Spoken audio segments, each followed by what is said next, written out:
আসসালামু আলাইকুম। সবাই কেমন আছেন? আশা করি আল্লাহর রহমতে সবাই ভালো আছেন। আমিও ভালো আছি। তো আমি একটি সুন্দর ভিডিও নিয়ে চলে আসলাম আপনাদের মাঝে। সকাল সকাল ঘুম থেকে উঠে ফ্রেশ হয়ে রাইয়ানের নানুমণি বাহিরে নিয়ে গেছে। আমি ইফাকে একটু নাস্তা বানিয়ে নিচ্ছিলাম, যেহেতু রাইয়ানের বাবা বাসা থেকে নাস্তা করে তারপর কাজে যায়। তো আমি একটু পরোটা বানিয়ে নিলাম। পরোটাটা বানানোর পরে নাস্তা করে রাইয়ান এসে গেছে, তো রাইয়ানকে ঘুম পাড়ালাম।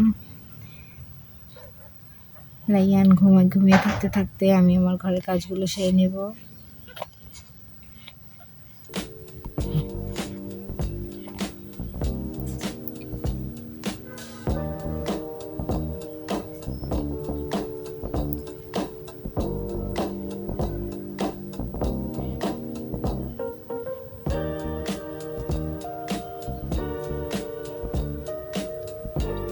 এই ঘরের টুকিটাকি কাজগুলো ছোট মানুষ থাকলে তো আসলে সেভাবে গোছানো হয় না, যতটুকু পারি আর কি গুছিয়ে রাখি। তো হালকা পাতলা একটু ঘরটাকে গুছিয়ে নিলাম। বিছানার উপরে কাপড় চাপড় ছিল, টেবিলে অনেক কিছু ছিল, সেগুলো একটু সাইড করে ঠিক করে রাখলাম।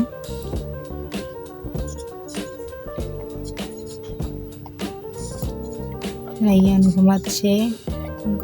ঘুমিয়ে থাকতে থাকতে আমি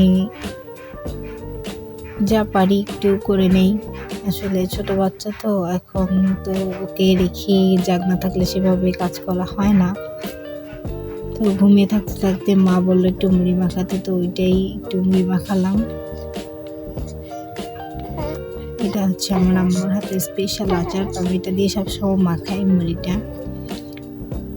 তো একটু মুড়ি মাখাবো। মুড়ি মাখিয়ে খাওয়া দাওয়ার পরে রাইয়ান ঘুম থেকে উঠে গেলে ওকে গোসল করাবো। আমার বাচ্চাটা মাশাআল্লাহ অনেকটাই শান্ত, সেভাবে কান্নাকাটি করে না কখনো।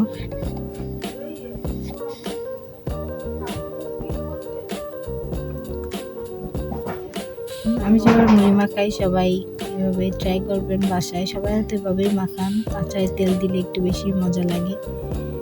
তার মায়ের হাতের আচার তো, এর জন্য হয়তো আরও একটু বেশি ভালো লাগে। এই কথা বলতে বলতে আমার মুড়ি মাখানো শেষ।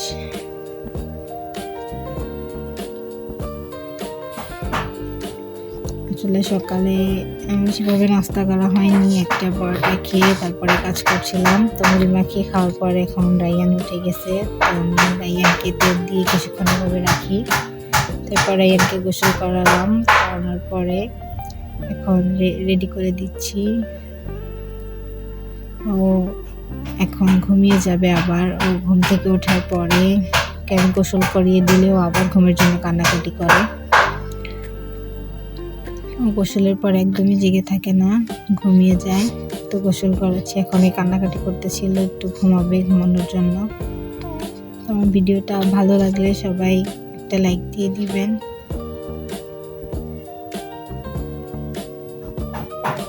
অবশ্যই রাইয়ান বাবুকে দেখে সবাই মাশাআল্লাহ বলবেন, কমেন্টে একটা মাশাআল্লাহ লিখে যাবেন।